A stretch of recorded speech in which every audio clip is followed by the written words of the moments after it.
Vítejte v jižních Čechách, přátelé turistiky. Dnes vás v krátkém dokumentu zavedu do přírodního parku v Novohradských horách, abych vám ukázal několik míst, které pamatují dobu dávno minulou.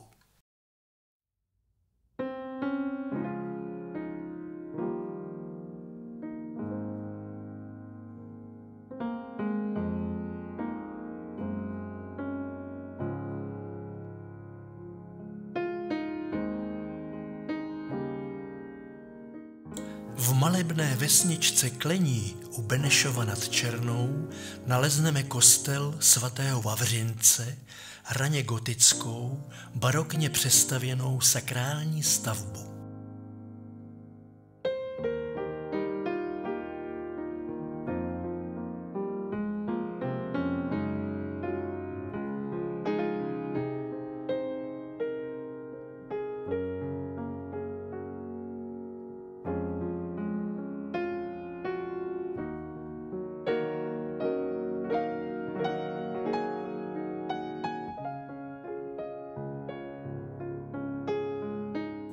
Roku 1352 je kostel připomínán jako farní a v současné době je chráněn jako kulturní památka.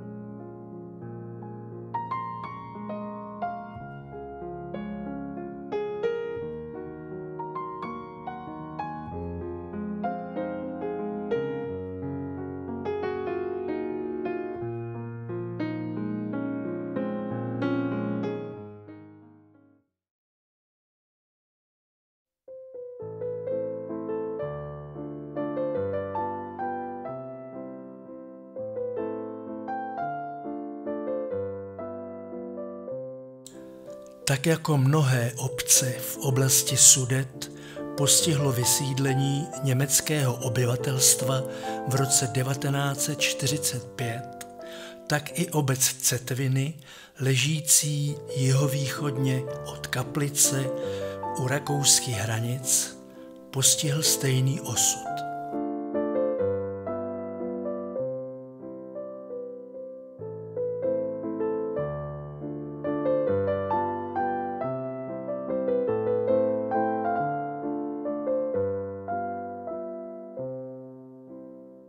Obec zanikla a v pohraničním pásmu zbyl jen chátrající kostel a celní úřad.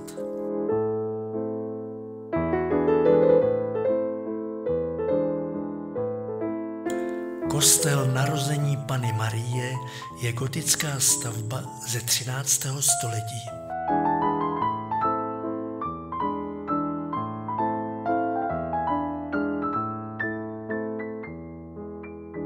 Po obnově byl znovu vysvěcen a slouží k příležitostným bohoslužbám a kulturním akcím.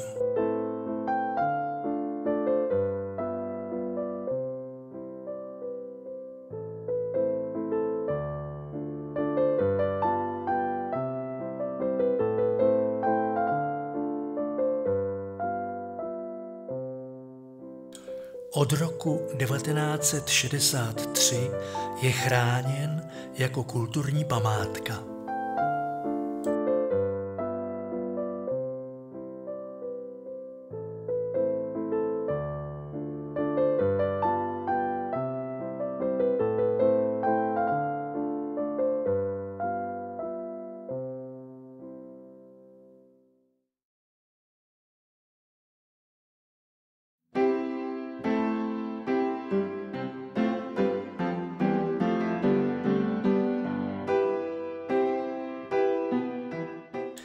Středověká tvrz Tichá u Novohradských hor je poprvé zmiňována roku 1360.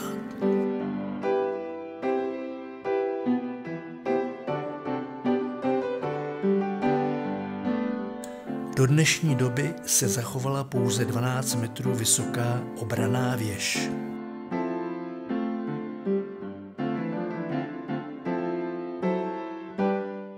Sdružení Hrady nad Malší zde vybudovalo návštěvnické centrum a expozici v samotné věži.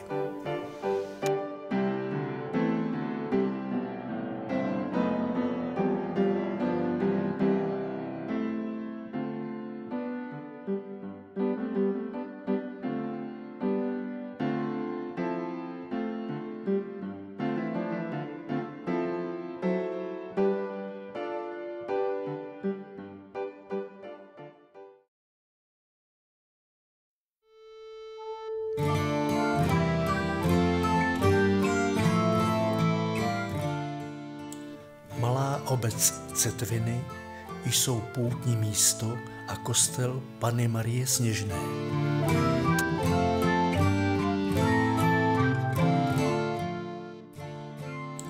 Podle tradice se tu na velkých balvanech kolem roku 1500 zjevila Panna Maria s Ježíškem.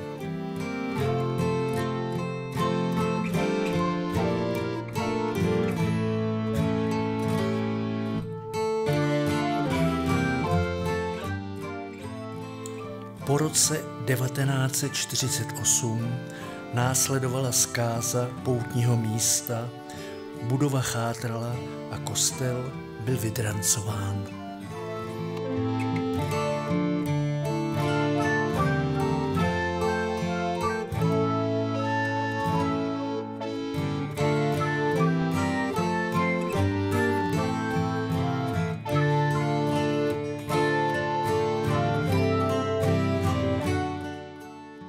Obnovy se budova kostela dočkala až po roce 1989.